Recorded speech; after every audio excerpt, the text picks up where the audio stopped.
Hey there, today we're going to do something a little different. We're going to become history detectives. We're going to crack open the toolkit that every single historian uses to figure out what really went down in the past. I mean, that's the big question, right? How do we actually know what happened hundreds or even thousands of years ago? We read all these stories about empires and revolutions, but are we getting the real deal? How do we know it's the truth? Yeah, it would be awesome, but we can't exactly fire up a time machine and go check it out for ourselves.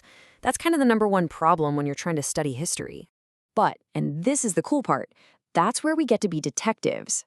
Instead of a time machine, we have clues, evidence, stuff that was left behind.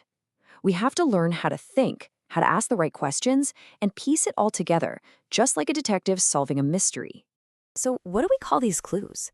Well, in history, we call them sources. And you can think of them like a scientist's lab equipment, right? A chemist has beakers and Bunsen burners. A historian has sources. It's anything and everything that gives us a little piece of information about the past. Okay, so let's open up our detective toolkit. The first thing we're pulling out is maybe the most important tool of all, primary sources.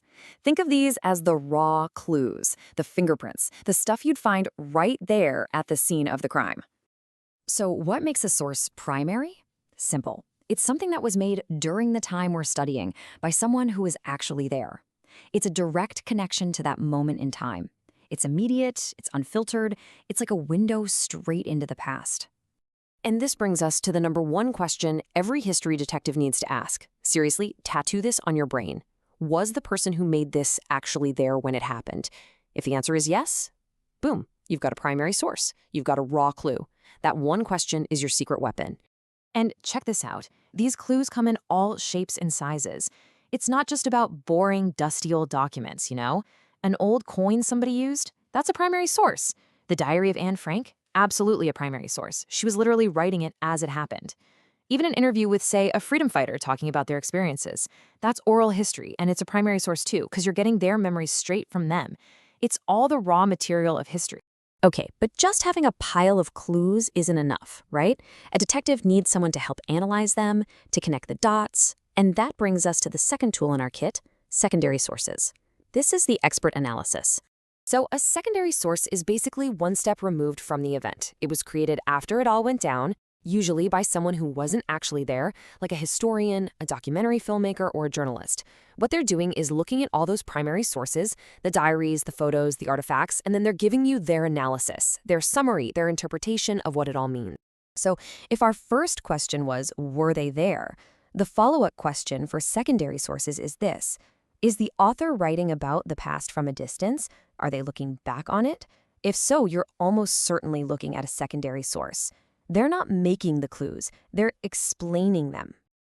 And you see these all the time. That history textbook you used in school, total secondary source. A biography about Gandhi? Secondary. See the key word there? About. It's not by him. Even a movie like Lagan or a big historical documentary, those are secondary sources.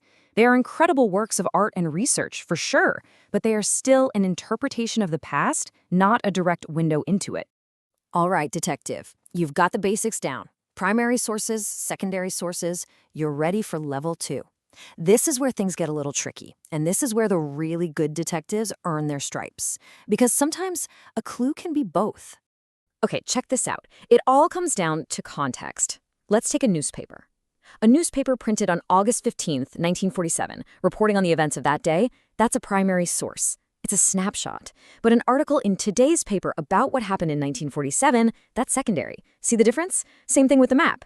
A map drawn by some sailor back in 1498 showing his route, that's a raw clue. But a map in a 2024 atlas showing that same route, that's a secondary source. It's all about when it was made and why. Okay, pop quiz time. Let's see if you've been paying attention. A teacher is teaching about the 1905 partition of Bengal. Which of these is the primary source? Is it A, a modern textbook, B, a movie from 2010, C, a song written by Tagore during the movement, or D, a research paper from a modern historian? Take a second. Got it? It's C, the song. Why? Because the textbook, the movie, the research paper, they were all made later, looking back. But the song was written right in the middle of it all by someone who was there. That's our raw clue. So, why are we doing all this? What's the point? I mean, this is way more than just a history class trick. When you really get this, it's like unlocking a superpower. You stop being someone who just reads about history and you become someone who can actually do history. You basically get these three awesome powers. First, you get to build your own ideas about the past. You don't just have to swallow what a textbook tells you. Second, you can see the whole picture. You can look at a letter from a soldier and a speech from a general and see the same event from totally different angles. And third, and this one is huge, especially today, you learn how to spot when someone might be bending the truth. You start asking those critical questions. Wait, who made this? Why did they make it? Can I really trust them? So there you have it. The toolkit is yours now. You know how to find the raw clues, and you know how to look at the expert analysis.